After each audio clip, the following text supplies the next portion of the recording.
Good afternoon, everyone. Thank you so much for tuning in to Business and Life Advice with Tiny Advisors. I'm very excited today. We're bringing in our first entrepreneur from Cote d'Ivoire, the CEO of Moja Ride. He's going to come and ask a lot of questions around how to deal with investors from running a startup. His startup is based in Africa, so he's going to talk about some of the investors he's working with and the questions he has around raising money, dealing with investors, communication, updates, etc., whether to shut down the business or keep going. So I think this has a ton of value for those of you who are looking to raise money, has already raised money, and looking to scale your business, whether you're in the US, whether you're in Africa, whether you're in Asia. Thank you so much for tuning in. And thank you, Jean Claude. I would love for you to introduce yourself. Thank you for having me. Really excited to be here. My name is Jean Claude. I am co-founder and CEO at Moja Ride. We provide digital ticketing for public transportation, and we've been in business for a little about 4 years. And we are at a point where we believe digital ticketing, account-based ticketing, is the future for public transportation, and we are very happy to be part of this. Merci, if the little French I know. Thank you so much for sharing. So let's just jump into it. What is your first question? So I guess my first question really come out of the conversation we had I think maybe a week, two back. And looking back at the past 4 years, I'm trying to understand what is the best way to manage your relationship with the investors. So it's going to be a lot of questions coming out of this, but for me, the main thing I'm trying to get out of this conversation is how to manage their relationship with investors from the time you get your first check till your next round and so forth. So, I guess my first question really, typically you get your first money from families, friends, angels, and maybe an accelerator at some point. So, what would you say is the best go-to first money? The best go-to first money, Yes. I would say that's your own money or your customers' money. So Okay. most people are always trying to raise from other entities, friends, family, as you say, accelerators, incubators, etc. The best first capital is your own money and your customers' money, right? Those should be your first two investors. So, and the beauty in that is once you raise money from other sources, it creates additional pressures, and now you have to increase your communication circle, right? So if you if you are raising money from investors, angels, friends, family, etc., what people want once they invest in one, they want to have a good return, right? They want to have a really good return. That's one of the things they want. But they also want communication and updates. So now that means you have to do more than focusing on your team and focusing on your customers. You now have to create, whether it's emails, whether it's decks, whether it is newsletters, etc. You have to create an information flow to those investors, and that's going to take away some focus from you communicating with your team, communicating with the market, and also getting customers. So that's something to know. Rather, if you're focusing on you pulling out the money, it takes away a lot of the stress that can come from owing family and owing friends money, right? Having them invest. There's a lot of stress coming, and angels, there's stress on that side too. And then if you focus on getting money, aka orders, whether it's pre-orders or orders in general from customers, that means you're focusing on refining and figuring out your product market fit, right? Which is one of the most important things you have to do in those first few rounds of funding, right? Really cementing your product market fit. And then from there, you can scale up. The beautiful thing about that, if you're able to do that with customers' money and your own money, once you go into the round with angels or you go into the rounds with friends and family, I'll say angels more because they're more. This is what they do professionally in a way. Angels, VCs, accelerators, etc. So they're able to see, oh, you have this track record, you have this you can get better terms, or it's quicker and easier to raise money, right? So those are some things. But then I guess in our experiences, once as long as you're doing things with your own money, you feel like you don't need a lot of structure, and that Mm, actually can be not so helpful. hmm. So to me, the experience being the moment I got other people's money, then I have to put more structure into the business, and that kind of I think can be helpful as you try to grow. Yeah, I completely agree, and that's a great point, and that's something to highlight. Like if you do it the first way, and then you're saying, okay, we figured this out, but now I need structure and I need advisors, plus I need some connections to help us scale, right? That's another way to word it. Or you can just say, hey, we can figure out, and I don't necessarily need your money, but I need you to be, I need accountability partners, right? So it's a different discussion at this point. And in a weird way, the less you need somebody's money, the more they want to give it to you, right?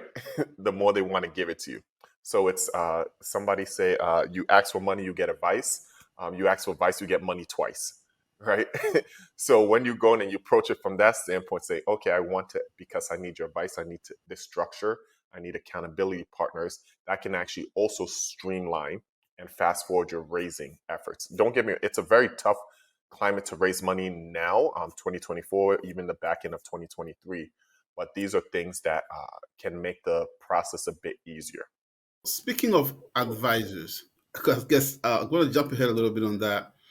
Especially in Africa, you get people who like, okay, I'm being the CEO of XYZ for this many years, so I know the environment.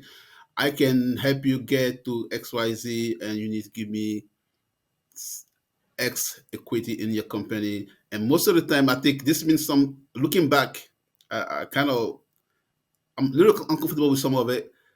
People come to you and say, okay, I want 10% of your company. As a first founder, you don't know any better. So you're like, okay, this is the CEO of X bank. So if I have him as advisor, maybe it's going to help, right? And usually they come in and they're not going to do anything. It took me some time to realize, okay, I got an advice for someone like, okay, you can't have an advisor who hasn't put any money into your company, because if he try to convince people that he believe in this and he can add value, then he should be comfortable enough to add a little bit of money, just for the credibility of the advice he's giving you. Now, the again back going to managing relationship with investors and advisors. So who at the early stage would you say could be, because you mentioned you need accountability partners, right? If you don't mind, I want to Hmm. jump in and focus on what, because I think there's a question there. Maybe you didn't state it, but it's like essentially how to screen Yeah, advisors, right? How absolutely. to screen advisors and how to negotiate the terms, Yeah. right?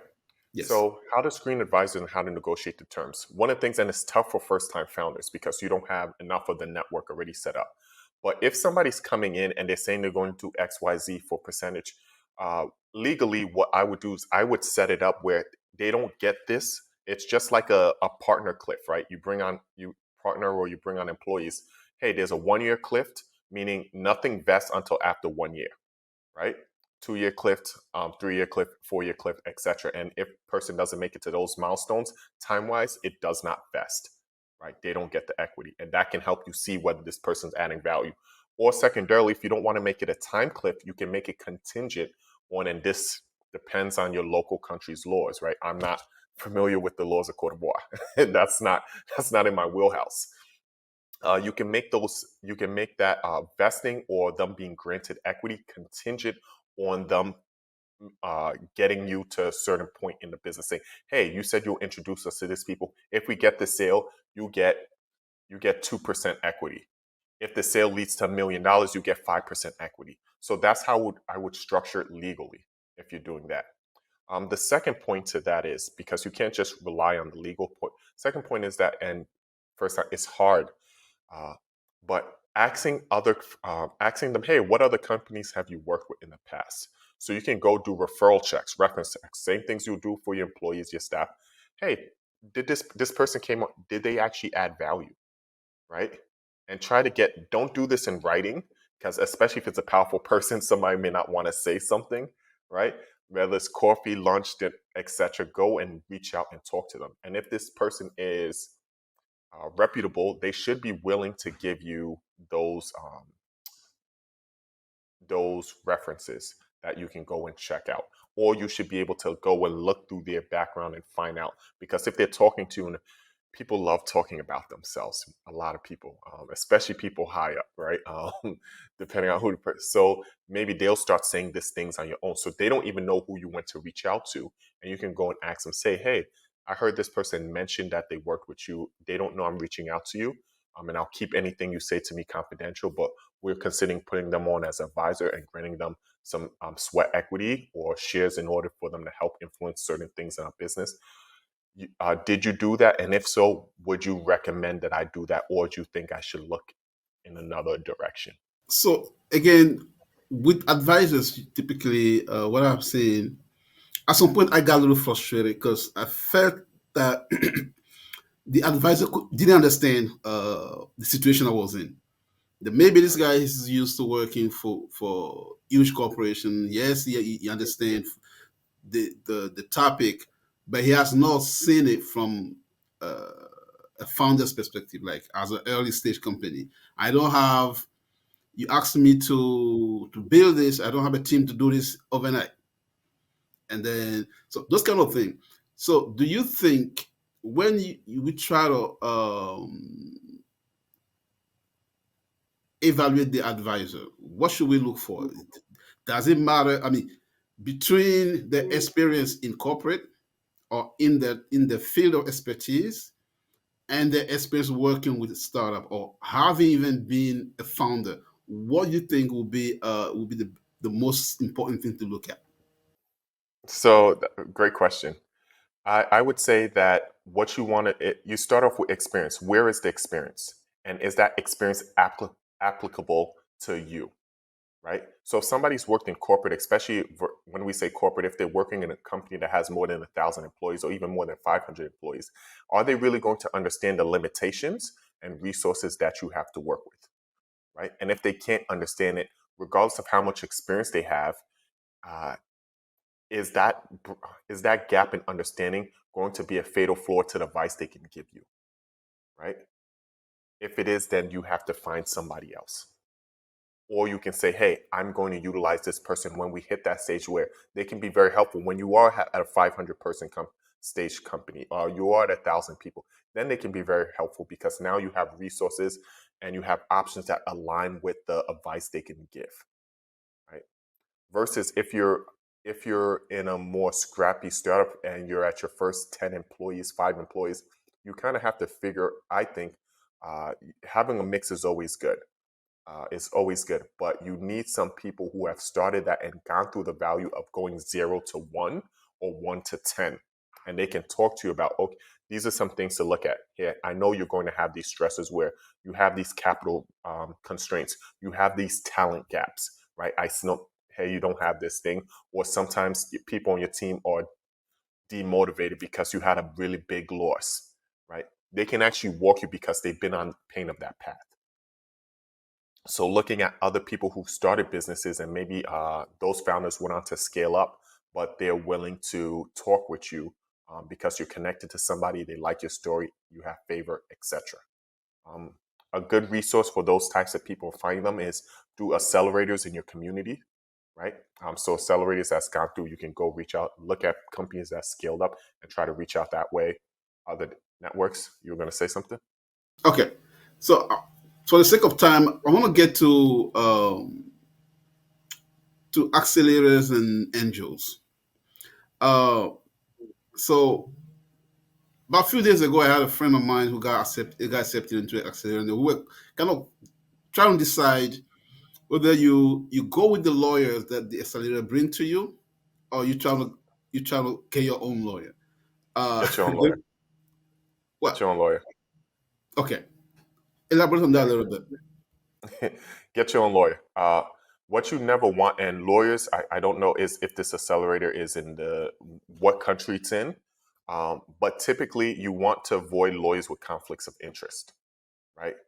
And lawyers are supposed to represent their clients. However, if a large party is giving them ton of leads which means they're sending them clients like you, sending them other clients.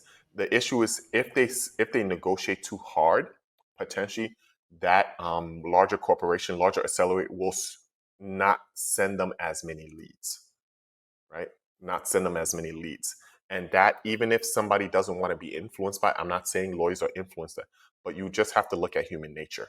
If that is something that's hanging over their neck, it's better to go with a party that is independent, that doesn't really have any connection, and therefore can negotiate as hard as possible for on your behalf. Now, there are benefits for going with the person from the seller. They probably seen this deal. They know what's standard here. They know what to negotiate.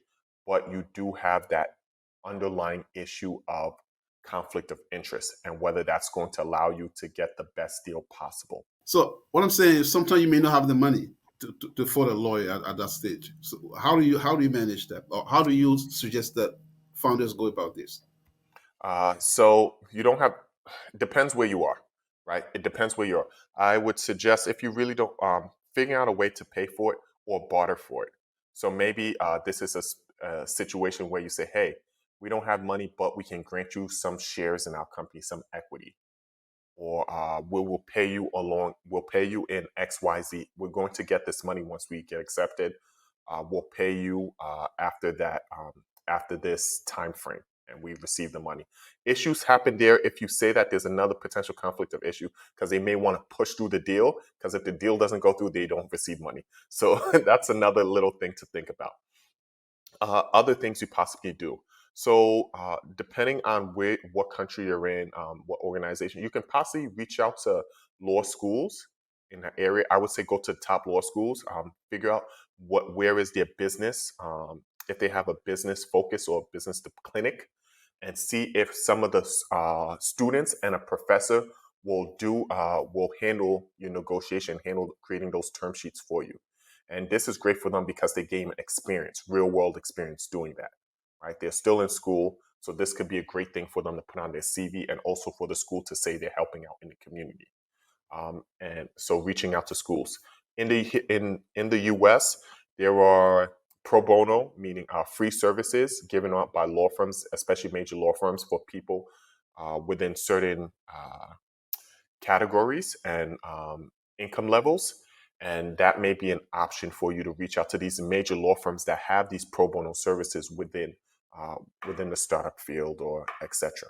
So these are three different options that you can look at. Thank you. Now, so let's say you went through the whole process, you got some money, and what? So I was trying to understand. I mean, you mentioned this earlier. Once you take outside money, then the need for communication, everything changes. So, in your experience, what is the number one thing that you think is the most important post money? Like once you receive that wire, what's the next thing that you think you need to absolutely be careful about? To be careful about. I mean, to watch out for, because uh, once you have the money, you have the pressure to execute, and then you start to receive information requests from different investors for different things beyond uh, what you actually send out. Mhm, So this is something I'm trying to understand what is the best practice with this. So mhm. So what I'll say is it's think of it like scaling, or think of it like creating a product or system. You want to have guidelines, right? Where you understand this is the road we're driving down, and you clearly communicate that to the stakeholders. This is how we're doing things. So the earlier you communicate, even while people looking, say, hey, this is what we're going to do. We're going to have monthly updates, right? For the first year, 2 years, because when the first 2 years, depending on if you're at the seed or pre-seed level, there's a lot of changes happening in every couple weeks, right? And there's a lot of change. There's a lot of updates going. So saying, hey, we're going to give monthly updates for the first 2 years. After that, we'll move to quarterly updates, right? And that's something. So you say this is our process, and we're doing this, and we're not going to do more than this, except in special situations. We're not going to do more than this, so we can focus on executing the business, so you have the best chance at getting a great return, right? So you're pausing it in the light that how they want to hear it. But Yeah, if I like that wording. Mhm. So let me take a step back on this. So due diligence is something that we sometimes you if you never had outside money, you don't know what to expect until you get to that point, right?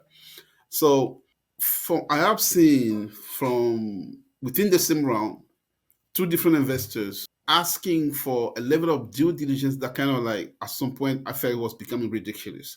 And so let's say we have one investor putting in, let's say, 100,000, somebody put in 10,000, and the guy put in 10,000 is asking you to work maybe three times more than the guy put in 100. So what is the an acceptable way to deal with a situation like this? Yeah. So this is another thing about guidelines, and then also you have to think about leverage, right? Um, every investor or fund has a different process for due diligence, right? Some are slightly different, some are drastically different. Some people really want to be microscopic over everything. Other people have a more laid back approach. I'm not going to say which one's better. What you want to do is, when possible, this, and I say this with a cap because it depends on your leverage, right?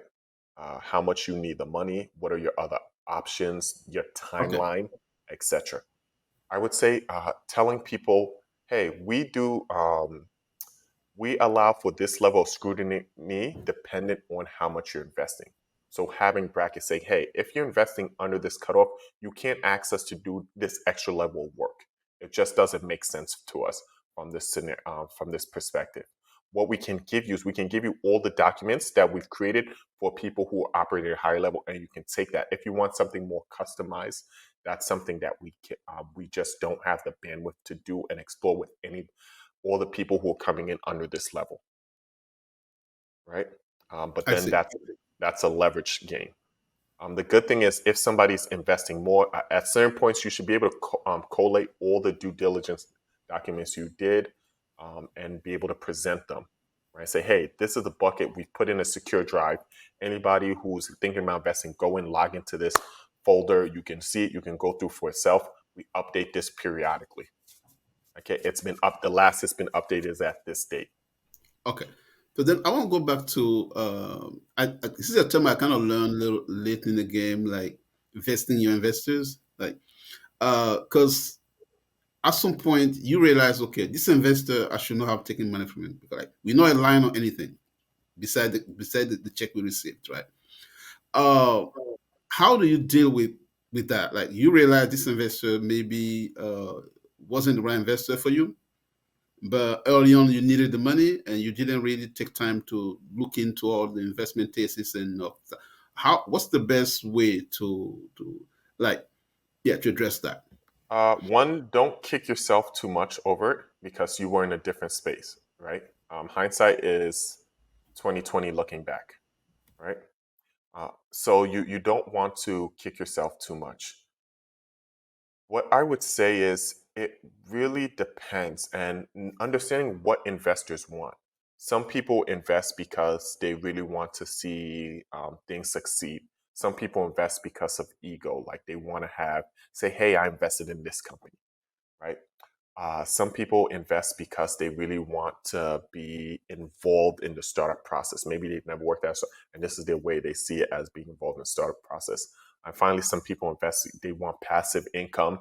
They just want to give a check and receive back cash flow, right? So understanding that not all types of investors want to get their hands really involved in the business. That's not the makeup of many investors. So understanding that the best way to proceed, right?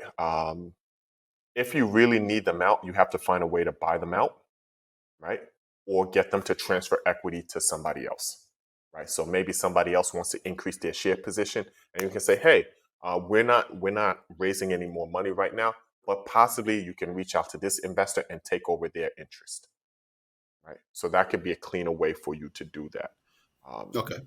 other than that, it can get a bit messy, right? It can get a bit messy. Mhm. And that question coming really from, so let's say you I mean I haven't not been able to really understand that. So You have an investor who invests in you and then goes to invest in your very direct competitor in the same on the same market, and that feels a little uncomfortable. Like, okay, I understand you're trying to place your bet on different things, but then kind of feel like, okay, maybe you don't.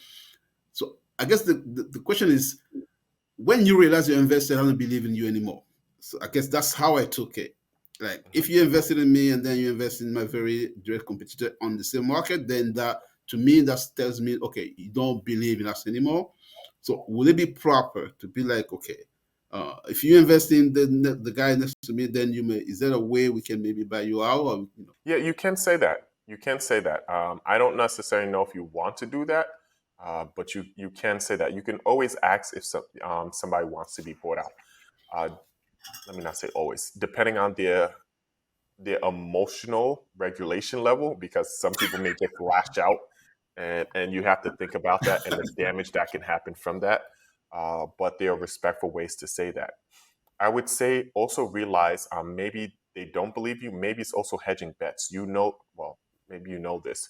Investors usually, we are blessed if we get 4 out of 10 investments right in angel investing. That is rare. Usually you're getting maybe two. 4 out of 10 is maybe the big plays, and you're thinking Series A, B, C rounds, closer to C, I would say, that you're getting that type of level.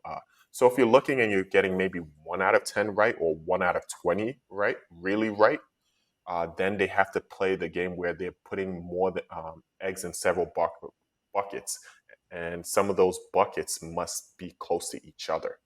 So maybe they really believe in this field and they don't know which one of you are going to do well, but they're trying to cover their bases. So sometimes I know it's with a business, it's like your baby.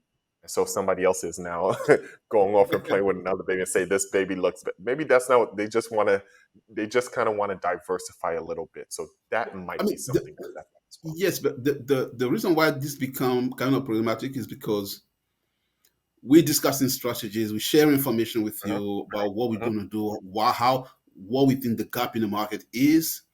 So we think, and investors sometimes they don't mean it, but they're going to tell you about the other guy, another mhm, company they invested in. Oh, we did this. So mhm. there is a that's kind of where this become, to me, this become kind of like not so Yeah. kind of a little bit So uncomfortable. that is kind of in terms, right? So sometimes this depends on your leverage again, but in negotiating and being clear from the beginning, hey, if you invest in somebody who's our direct competitor, then we have a right to limit information flow to you, right? Okay, Or you have that's to have or you have to set up some type of Chinese wall where you're not able to pass along information about this, right? Or you're maybe it's a fund and the fund has different investments, so maybe the partner who's getting information about you is not allowed to talk to the partner who's overseeing information okay. about the other fund. So these are some things to work through, right? That's really, thank you so much for sharing that. And I want to get a little bit. I got something in the news, and I made a LinkedIn post about it because it was really mixed feeling for me. Uh, when things go wrong and you need to shut down, right? Uh, it's a tough call, because to me, some of the investors that gave you money because that they believe it was kind of personal at some level. Hmm. So you absolutely want to return the money at the very least. So when you have to shut down, usually what's the what's the best way to go about it? So I would assume if you've been communicating all along, then people seen the problem, then maybe you ask for help, and all help you, because if you can't get help from your investors, because what was this? I mean, this is what think happened. Investors stop investing because they don't believe anymore, and then the company end up shutting down, right? So what's the best way to go about this? Because when I saw this news where some investors are now going after the company that just invested in because they're shutting down, I'm feeling like shutting down is not an easy decision. So it's always stressful enough for these guys, and then have your investors coming after you. So what's the best way? What are the best practices in this area? So let's talk about the on the life cycle of the business. So this is why relationships break down when there's limited communication, So being open and communicating clearly and often with investors will uh, help limit this potential in the future, right? Of investors coming back to try to claw back their money or litigate back their money, right? Or just go after you. So that constant information flow and saying, hey, we've been trying, these things aren't going right. We're trying this, we're trying this, we're trying this, we're trying this. Okay, right now, we've tried 10 things. Nothing seems to go right. It doesn't seem like we're gaining any footing and we're losing all of our cash. And a lot of the team is burnt out. We're thinking about closing down. If anybody can offer us any support, please let us know. And they say, hey, we're still thinking, now we're feeling even stronger about closing down, etc. So it's about that communication. That communication can mitigate a lot of issues down the line. Now, let's say you get to that point where there hasn't been a lot of communication, but you still have to make that decision. Having clean and clear record books, because one of the things investors don't want to feel is, hey, these people misused my money or misled me, right? Or misled me. That's when investors really want to say, hey, I want to claw back and make sure, see what's going on here. What happened? I don't believe that this just fell apart. I think something egregiously wrong happened, and I don't like it, and I want my money. I want part of my money back, right? So that's something to think about. Having a good lawyer, having good advisors. Same thing with accelerators, right? Most startups fail, right? Most startups fail. So going to accelerators, going to mentors, going to advisors, going to other people and says, hey, this is what's going on, right? I'm really at the point where I don't think we can go forward. And I think the best thing to do for everyone is to shut down, right? For now. Going and asking them, hey, what are some things to do, some best practices, some things we can think about, some attorneys we should have, because it's a legal process of shutting down, right? What some attorneys we should have? How should we communicate this to our investors? These things, people who have done it before, or institutions who've had companies who have gone through this before, they can kind of coach you through it or lead you through it, and that's something I would say. So then, when is the when should a company shut down? Because the reason I'm asking this is founders often see what investors don't, and they may believe, okay, I can still figure these things out, but we run out of money, and we can go on putting our own money to keep the company going, right? But most of the investors are like, okay, they discarded the company. They're like, okay, this is not going anywhere. We rather lose what we have in than adding some more money. So, from the company's perspective, when will be the right time to shut down? So let's say you're not getting any money from your investors anymore, but you have your own cash, right? So you making loans to the company, you keeping going. It's two questions. So when when is the best time to shut down? And between the time, let's say you fail to raise money and you're using your own money, how you treat that money? Because I'm asking this. I have two.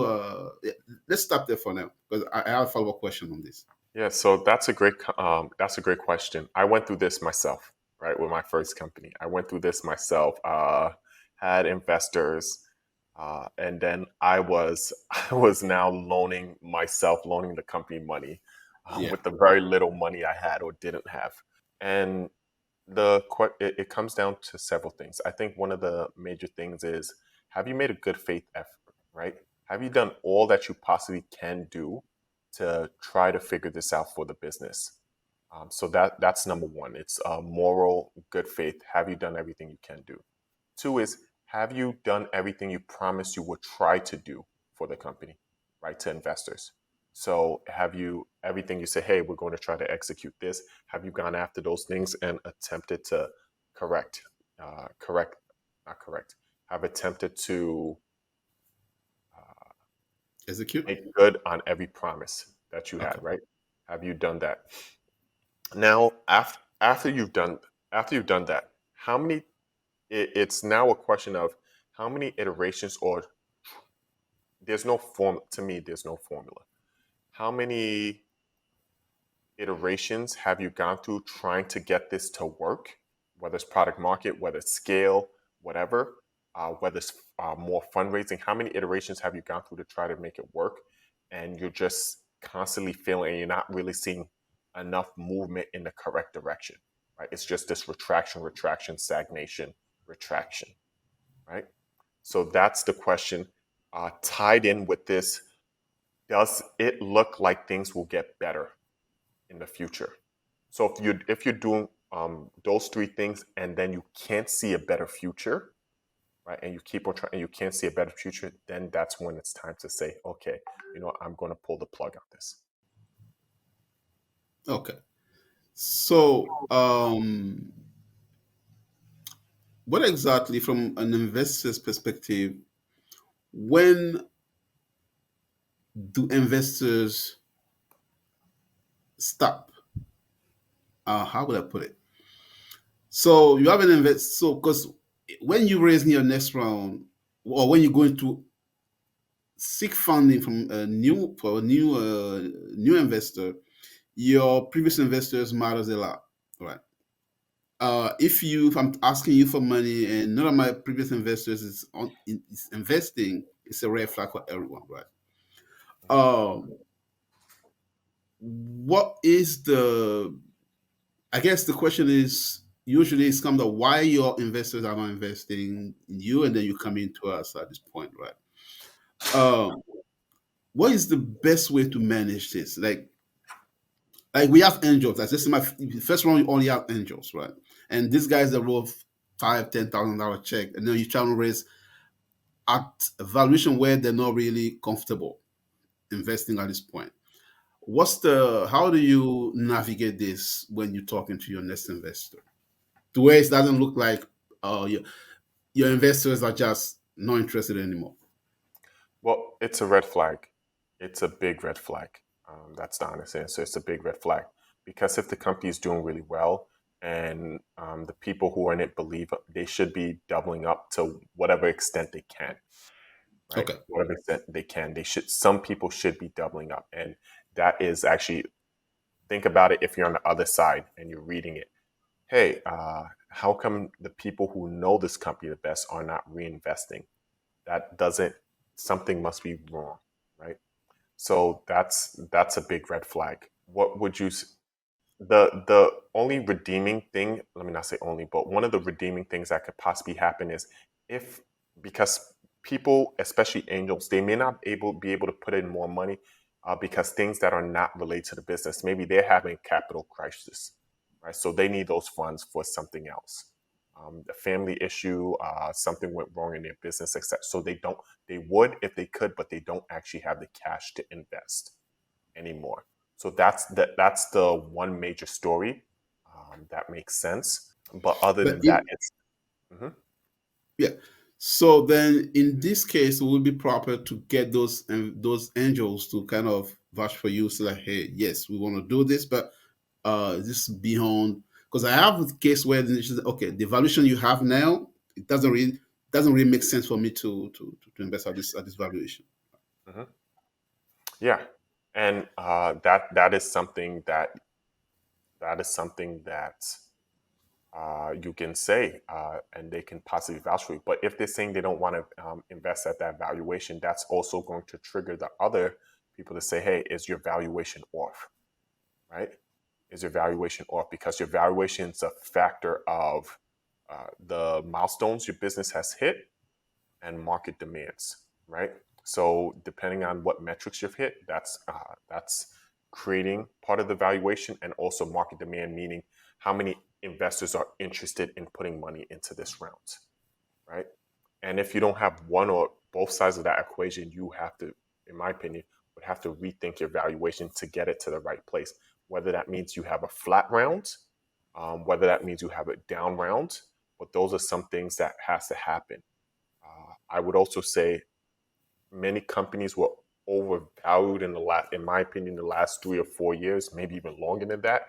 So basing something too much on, hey, I expect it to make X return, or when it was already an inflated valuation, and I don't, I'm not going to comment on yours, whether it was an Okay. inflated valuation, right? That's something to also keep in mind. What is the market saying right now? And what if the market was the same market 5 years ago? Would my valuation have even been less? Okay. So then let me jump on that. 2 days. I mean, yesterday actually I had a call with an investor who were like, okay, right now valuation we can accept 5x revenue, 5 to 7x. If we really believe it, we'll go seven, but we think right now the market is saying five. What's your take on that? Yeah, an investor can say that. It for me it doesn't matter what an investor says until they put in money, right? Okay. It doesn't matter until they okay, we're going to do money at this valuation, right? Then it's all right. Let's take then two, then three, okay, four. Now people are saying, hey, we're believing in this valuation, right? So that's my take on it. People say a lot of things, but I'm big on Well, money talks. the question really for us was like, okay, do we raise now or we wait? Do Because you need do you we need the can do money now, without the or do money. you wait? That's where the valuation question came in.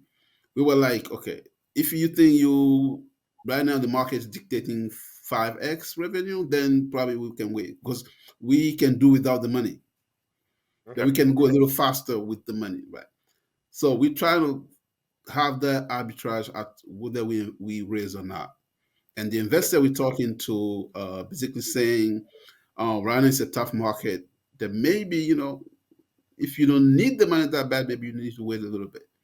hmm So you as a if just because you're not involved in the deal per se, what's your take on it on that advice?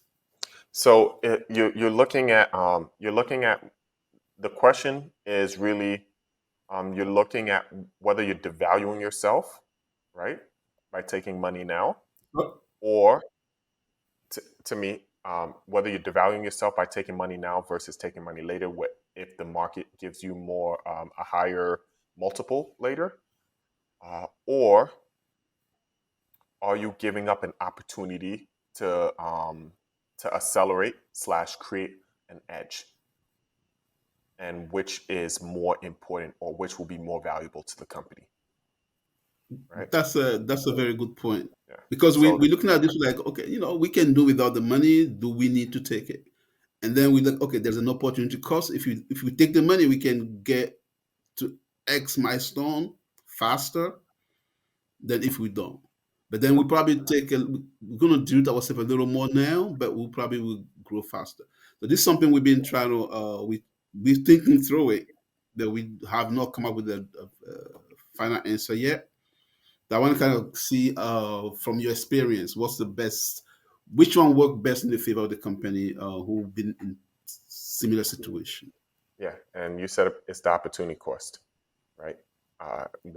How big is that opportunity cost? And it's not just about how fast you can grow; is how much more stable will your company become, right? So if it increases your speed and also increases your stability, that's something to think about, right? Okay, That's something to really evaluate. Okay, this is something where it's kind of where we need to do or we don't need to do because it's not hitting the ROI that we want, right? thank you.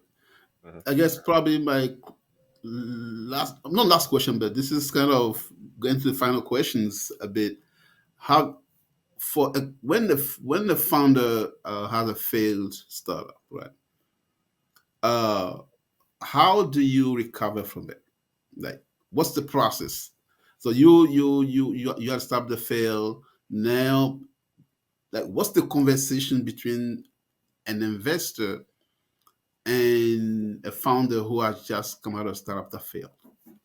hmm And will it be so proper to go to your same investor, whose money you lost no long ago? yeah, so the question is, what have you learned from it? It's going to be a red flag for me. I'm saying this as somebody who's failed, right? Who's failed, come back and started three other companies after failing. What did you learn from it? How have you grown, right? And if you showed me, hey, I went back and reflected it, I went back and reflected it, so I could have done X, Y, Z better. I was too arrogant. I should have changed up the equity comp for my team. I should have moved a bit faster on this. I should have moved a bit slower. I should have sent regular updates. right? These are things that I didn't do right, and I have worked on that since in correcting this. I didn't survey the market enough. I wasn't having enough interaction with customers. So showing that there was significant growth, and you understand that pain, and you never want to feel that pain again, can be a great barometer, right? Can be a great thing in talking with future investors. Hey, I went through this. I had this issue. This is what I did wrong. This is what I would change. But going into this business, this is how I'm going to attack it now, based on what I went through, right? Based on what I went through. So that's one thing to do.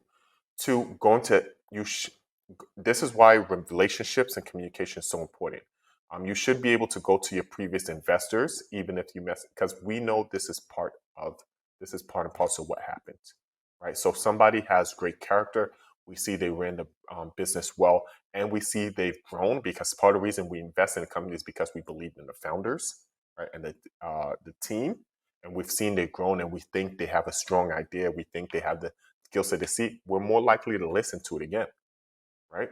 To listen again. But in order for you to be able to pitch us again, you have to have been sending us the updates, right? That communication piece, that element, so that we know, okay, we can trust this going forward. So today, I see trends like